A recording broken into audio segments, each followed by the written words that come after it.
नेपाल, वो धरती जहां हिमालय की चोटियां आकाश को छूती हैं।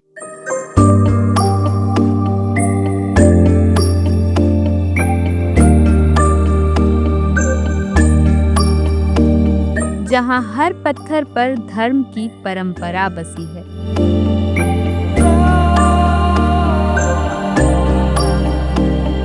लेकिन आज यही धरती हिंसा और अशांति की आग में झुलस रही है।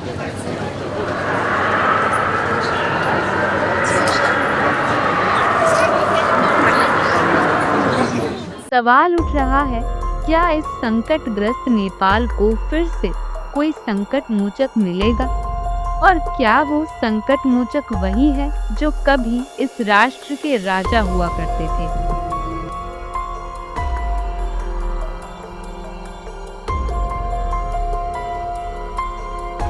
नेपाल का इतिहास, राजतंत्र और धर्म, ये तीनों एक दूसरे से अलग नहीं हैं। सदियों तक इस देश पर शाह वंश का शासन रहा।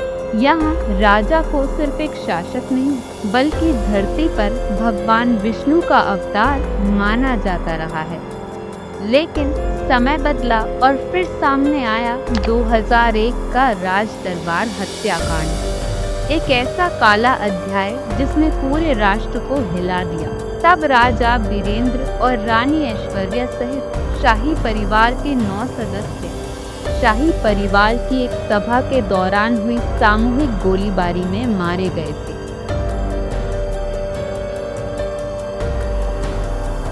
राजा वीरेंद्र की हत्या के बाद सिंहासन पर बैठे ज्ञानेंद्र शाह पर यह पहला मौका नहीं था। 1950 में भी जब वो केवल 3 साल के थे, उन्हें राजा घोषित किया गया था। यानी उनकी किस्मत बार बार उन्हें सिंहासन पर खींच लाती है, जैसे कोई अदृश्य शक्ति उन्हें इस भूमिका के लिए चुन रही है। ज्ञानेंद्र शाह का जन्म 7 जुलाई 1947 को हुआ। उनकी कुंडली में मकर लग्न है और लग्नेश शनि सप्तम भाव में उच्च का होकर बैठा है। ज्योतिष के मुताबिक शनि उन्हें जनता के बीच एक गंभीर लेकिन रहस्यमय नेता की छवि देता है।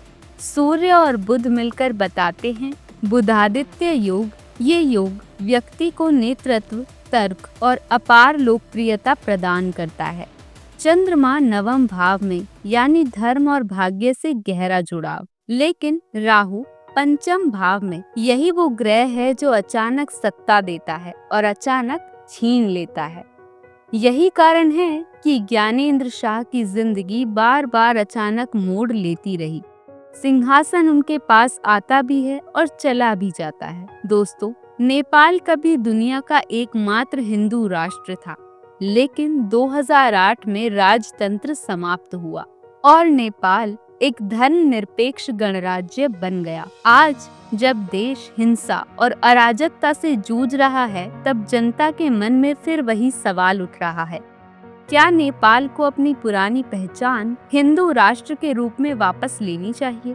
और अगर हाँ, तो क्या इसका चेहरा फिर से वही होगा, ज्ञानेंद्र शाह? आज के समय में ज्ञानेंद्र शाह पर शनि की 7.5 का अंतिम चरण चल रहा है। ज्योतिष कहता है इस चरण में व्यक्ति को कठिन परीक्षा देनी पड़ती है, लेकिन इसी दौरान उसे नया उत्तरदायित्व और नई शक्ति भी मिलती है। गुरु का गोचर उनकी कुंडली के 9वें भाव धर्म और भाग्य को स्पर्श कर रहा है। इसका अर्थ है जनता का एक बड़ा वर्ग उन्हें फिर से आस्था और उम्मीद से देख सकता है। नेपाल की राजनीति में चल रही उठापटक, लगातार संस्कारों का अस्थिर होना, ये राहु और केतु के प्रभाव का परिणाम है। ऐसे समय में जनता अक्सर पुराने प्रतीक की ओर लौटती है और वो प्रतीक है राजा।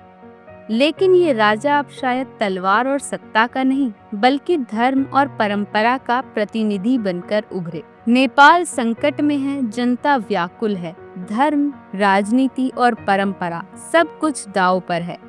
ज्ञानेंद्र शाह की कुंडली कहती है कि वो भले ही सीधे सिंहासन पर ना लौटे, लेकिन वो फिर से संकट मोचक बन सकते हैं। उनकी उपस्थिति, उनका नाम और उनका व्यक्तित्व नेपाल को स्थिरता और आस्था देने वाला केंद्र बन सकता है।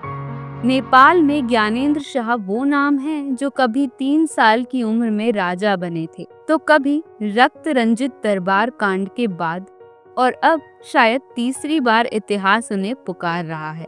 क्या ये महज संयोग है या फिर नियति का लिखा हुआ विधान? ज्ञानेंद्र शाह की कुंडली कहती है उनकी यात्रा अभी समाप्त नहीं हुई।